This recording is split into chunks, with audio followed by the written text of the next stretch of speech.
Siete pronti a seguire le tracce di una misteriosa dea nascosta nella profonda oscurità della storia? Stiamo intraprendendo un viaggio a Lagina, nel sacro tempio di Ecate di Anatolia, dove miti e realtà si fondono. Il tempio di Ecate a Lagina è un tempio che si trova raramente nel mondo. Questo luogo sacro non è solo una struttura dedicata ad una dea, ma anche un simbolo del ricco patrimonio culturale dell'Anatolia. Sebbene sia messa in ombra da Olimpos, una dea che splende come una luna nel cuore dell'Anatolia, Ecate. Il suo tempio a Lagina è una testimonianza del suo misterioso potere e della sua eredità. In questo documentario apriamo una porta sul mondo di Ecate, però questa porta è un po' pericolosa. Nella mitologia Ade, oppure Hades, è l'unica divinità degli inferi, ma c'è qualcosa di interessante. Ecate tiene la chiave della porta che conduce a questo mondo sotterraneo. Questa dea mitologica è oggi meglio conosciuta come la dea delle streghe. Tuttavia questa dea di Caria era una dea che aveva effetti su un'area molto più ampia. Ho detto che era una dea, ma è ancora una dea molto amata e adottata dal movimento Wicca, che ha ancora oggi delle influenze. Ecate di Caria appare spesso anche in serie televisive e film americani. In altre parole, continua a far parte della cultura popolare odierna. Essere solo una donna in questo mondo dominato dagli uomini deve essere davvero molto difficile. Tuttavia, la gente di Çatalhöyük, che ha iniziato e persino creato cose nuove nel centro dell'Anatolia, ha creato la fede della Dea Madre, simbolo di fertilità, esattamente 7000 anni fa. Questa fede di Cibele, durata migliaia di anni, ha portato alla costruzione di templi in nome della Dea Madre in molte antiche città dell'Anatolia. Le donne hanno preservato la loro identità di Dea Madre non solo attraverso la loro fertilità, ma anche attraverso molte altre caratteristiche. Furono costruiti enormi templi in nome di Artemide, un'altra dea di origine anatolica. La più importante di queste è l'Artemision di Efeso, una delle 7 meraviglie del mondo. Artemide è la dea con cui Ecate viene maggiormente paragonata e persino confusa. L'Artemide di Efeso non è una dea in minigonna che scocca frecce e pone l'accento sulla femminilità come a Roma. Come Ecate di Caria è una dea che indossa un lungo abito e numerose figure di animali, della fertilità, della luna e dello zodiaco. Ecate, dall'altro canto, aggiunse le caratteristiche di dea della luna, come Selena, alle sue caratteristiche di dea madre, simili a Cibele nel periodo arcaico. La fonte scritta più antica della storia è l'opera Teogonia di Esiodo. Cerco di presentarvi e spiegarvi le città dell'antica regione della Caria. In precedenza ho preparato per voi un video intitolato Stratonichea. Lagina è un centro di culto dedicato a Ecate in questa grande e importante città di Stratonichea della Caria. Ecco perché vi consiglio di guardare il video della città di Stratonichea. Ecate, che aveva legami anche con i Luvi, il popolo più antico della Caria. Diversi popoli fecero costruire templi per questa dea nella Frigia dopo Lagina e da lì in Grecia e a Roma. Ecate è una dea di origine titanica, appartiene alla generazione dei Titani ed è menzionata nella mitologia come figlia di Asteria e Perse. Zeus, pur essendo un nobile titano, che ha un grande rispetto per Ecate. Esiodo parlò sempre bene di Ecate. Esiodo la descrive come una dea madre positiva che governa molte parti della terra, nutre gli animali e protegge le persone e le città. E non dobbiamo dimenticare neanche l'altare di Pergamo. Ecate è raffigurata anche sull'altare di Zeus, attualmente situato in Germania, ed è raffigurata in piedi accanto a Zeus mentre lo sostiene nella sua guerra contro i Titani. In questo senso vediamo Ecate come una dea che era rispettata dagli Olimpi nonostante fosse di discendenza titanica. Possiamo dire che è una delle rare divinità immortali con cui Zeus non ha avuto una relazione amorosa. Negli ultimi anni si può parlare dell'esistenza di templi dedicati a Ecate anche a Istanbul. Secondo una leggenda, il padre di Alessandro Magno, Filippo II, si avvicinò alle mura della città per conquistare la città di Bisantion e cercò di far entrare i suoi soldati attraverso un tunnel che aveva scavato sotto le mura. Ma Ecate se ne accorse e spostò le nuvole di fronte alla luna, trasformandola in una luna piena, illuminando l'intera città. Nel frattempo tutti i cani di Bisantion iniziarono a abbaiare rumorosamente. Grazie a Ecate e ai suoi cani, gli abitanti della città vengono salvati.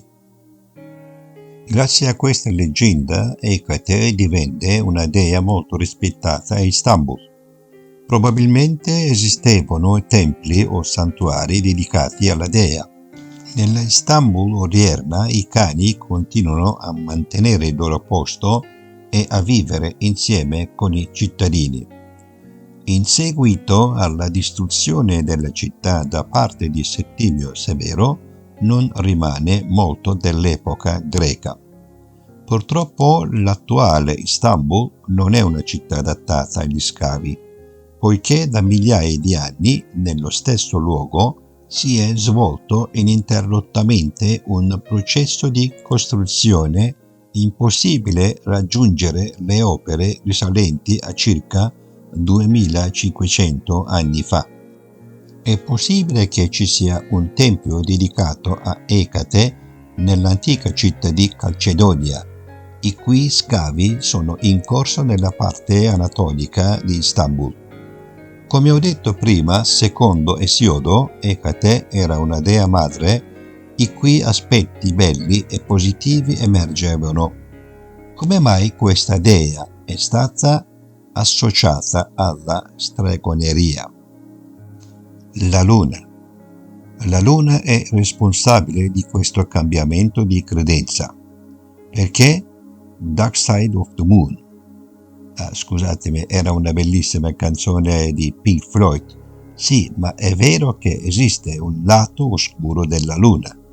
Le persone associavano questa dea al lato oscuro della luna, un posto che non avevano mai visto e conosciuto, e da lì hanno creato il fenomeno della strega.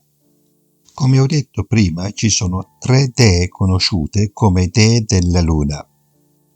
Quando guardiamo le statue di Ecate, notiamo immediatamente la figura della luna, che è il suo attributo più importante. Un'altra cosa che notiamo è che questa dea ha 3 teste. L'esistenza di queste 3 teste è legata alle 3 fasi lunari, oppure è correlato a tutti e 3 i periodi della vita di una donna. Vale a dire che il periodo della giovinezza, il periodo della fertilità e il periodo della maturità o della saggezza. Questo simbolismo è spiegato dalla luna crescente, dalla luna piena e dalla luna calente. In effetti, le statue di Ecate prima del V secolo avevano solo una testa, ma è molto naturale che Ecate, il cui rapporto con la luna aumentò dopo il V secolo, si sia trasformata in una struttura che simboleggia le fasi lunari. Ecco perché è stato associato anche alla magia e alla stragoneria. Quali sono i suoi altri attributi? Torcia. Questo oggetto serviva probabilmente a illuminare la strada per coloro che entravano nell'Ade. Indico anche la strada a Enea con una torcia, oppure quando Persefone fu portata negli inferi da Ade, Ecate vide l'evento e aiutò Demetra a trovare sua figlia tenendo in mano una torcia. Il serpente simboleggia il legame di Ecate con gli inferi. Il serpente è una creatura che può vivere sia sottoterra che in superficie. È una creatura che, come Ecate, ha familiarità con i misteri degli inferi.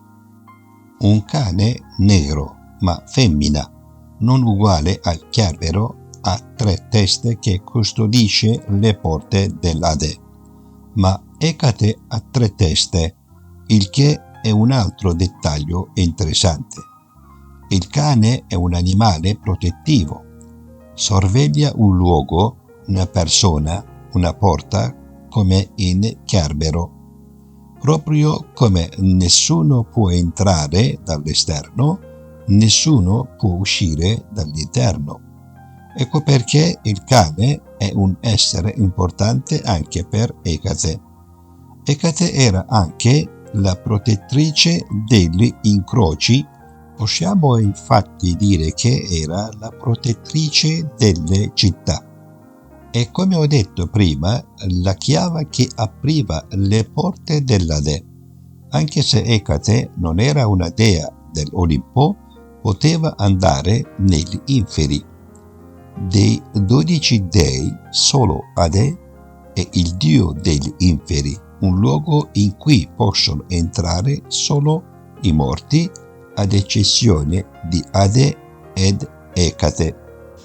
Questa dea, associata al lato oscuro della luna e agli inferi oscuri, non solo si trasformò in una credenza malvagia con la mentalità primitiva del Medioevo, ma anche le figlie delle donne che si presumevano coinvolte nella magia e di quelle accusate di stregoneria non erano mai buone. La caccia alle streghe e processi alle streghe, nati dalla lotta tra la Chiesa medievale e le antiche credenze pagane, costarono la vita e le proprietà di migliaia di donne. Se la donna era ricca, la Chiesa la torturava quando la accusavano di stregoneria e anche la rubava i beni. È un modo semplice per diventare ricchi. In realtà la maggior parte delle donne accusate di stregoneria vivevano in zone rurali e praticavano antiche tradizioni pagane di guarigione. Oggi, quando la gente nei villaggi si ammala, riceve un aiuto da vecchie ostetriche o guaritrici, perché queste donne conoscono la natura e varie piante e preparano medicine da esse. Quasi ogni villaggio ha una donna saggia come lei. Nel Medioevo le donne del villaggio, chiamate streghe, erano donne che utilizzavano principalmente metodi di guarigione appresi dai loro antenati e dalle loro nonne e sapevano quali erbe naturali avrebbero curato quali malattie, guadagnandosi così il rispetto della gente. Questo rispetto rappresentava in una certa misura anche una minaccia per la Chiesa, poiché l'autorità della Chiesa era divisa, la gente di quelle zone rurali si affidava alle donne sagge. Dovevano in quale modo eliminare queste donne sagge che stavano minando l'autorità della Chiesa. Queste donne collaboravano con il diavolo, venivano accusate di essere streghe e torturate a morte. La nostra Ecate vicaria perse così tanto la sua dignità nel tempio di Lagina che divenne anche il soggetto delle opere di Shakespeare. Ci sono 3 streghe nella famosa tragedia di Shakespeare Macbeth ed Ecate è il capo di queste 3 streghe. Parliamo un po' del sito sacro di Lagina, situato a circa 12 km dall'antica città di Stratonechea. Secondo i resti identificati a Lagina e nei suoi dintorni, gli insediamenti nella regione risalgono al III millennio a.C. A partire dal VIII secolo a.C. in poi, piccoli insediamenti cominciarono a svilupparsi e il numero di nuovi insediamenti cominciò ad aumentare attorno a Lagina.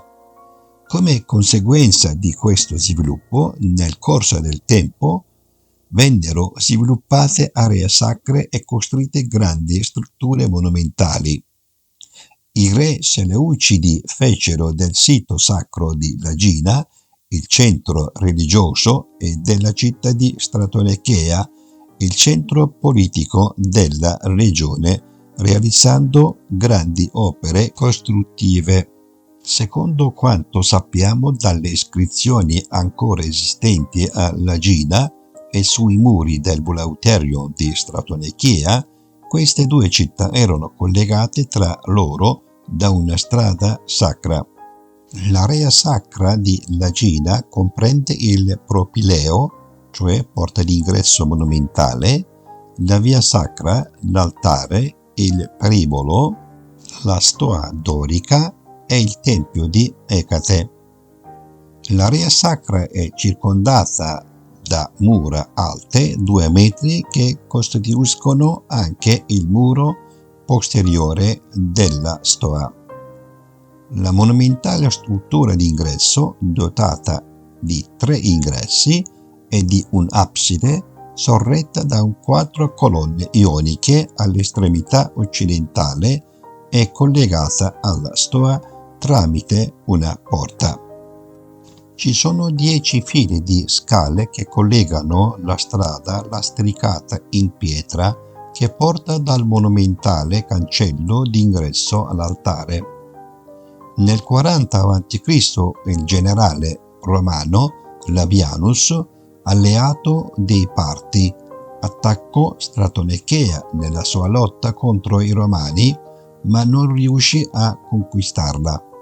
Dopodiché saccheggiò il santuario di Ecate della Lagina. Nel 27 a.C. Augusto fece una donazione per riparare gli edifici distrutti durante il saccheggio. Questa iscrizione di donazione si trova ancora oggi sull'architrave del Temenos Propylion. Il motivo per cui l'imperatore Augusto aiutò Lagina a costruire nuovi edifici e fece scrivere questo sulla porta d'ingresso è perché questo luogo era importante per la regione durante il periodo romano. Lo spazio sacro mantenne la sua importanza durante tutto l'impero romano e nella tarda antichità. Nel 4 d.C., subito dopo la liberalizzazione connessa nella prima metà del secolo, tra l'altare e il tempio venne costruita una chiesa a pianta basilicale. Il tempio, circondato da 5 file di scale, è posto su una piattaforma con un'unica fila di colonne con basi ioniche attiche e capitelli corinzi, si trova proprio al centro dell'area sacra. Il tempio fu costruito secondo l'ordine corinzio con 8x11 colonne. Nella sezione del pronao si trovano 2 colonne ioniche. Gli scavi archeologici effettuati nel sito sacro di Lagina sono importanti perché sono i primi scavi effettuati da scienziati turchi. Questi scavi furono condotti da Osman Hamdi Bey e Khalid Ethem Bey tra il 1891 e il 1892. Dalle ricerche finora condotte è emerso che nei fregi che decoravano l'esterno del tempio, sulle colonne riportate alla luce erano raffigurati 4 soggetti principali. Il fregio sul lato est del tempio raffigura soggetti legati alla nascita e alla vita di Zeus. Sul lato settentrionale è raffigurato il momento di pace e amicizia tra le Amazzoni e i Greci. Qui Ecate è raffigurata mentre versa una libagione sacra sul terreno in onore dell'amicizia. In Occidente si parla della guerra tra gli dei e giganti. Ecate viene vista partecipare a questa guerra usando la torcia che ha in mano come arma. Sebbene le raffigurazioni sul lato sud non siano state identificate con certezza, si pensa che le figure simboleggiano gli dei della Caria e le loro città. Secondo la decisione del Senato incisa sul muro del Tempio di Ecate, che sanciva l'inviolabilità del luogo sacro, si ritiene che il Tempio esistesse sicuramente nel 81 a.C. Sebbene non si conosca la data esatta della costruzione del Tempio, si pensa che risalga a fine del I secolo a.C. La decorazione del Tempio ha continuato per molto tempo. Sebbene le aree decorative fossero state progettate quando fu costruito il Tempio, si può notare che alcune decorazioni sono state realizzate fino al primo periodo imperiale e vi sono ancora sezioni incompiute. Ci sono opere in quasi tutte le città antiche che non sono ancora del tutto completate, ma concludo qui il mio video. Vorrei che visitaste queste terre antiche e vedeste da vicino queste opere di straordinaria bellezza. Come vostra guida Gianni mi sono prefissato il dovere di tracciare la storia e svelarne le storie. Oggi vi ho portato a Lagina, il misterioso mondo di Ecate, da dove andremo a Mylassa, dove si trova una tomba monumentale della satrapia di Ekatomnos. Vi amo molto.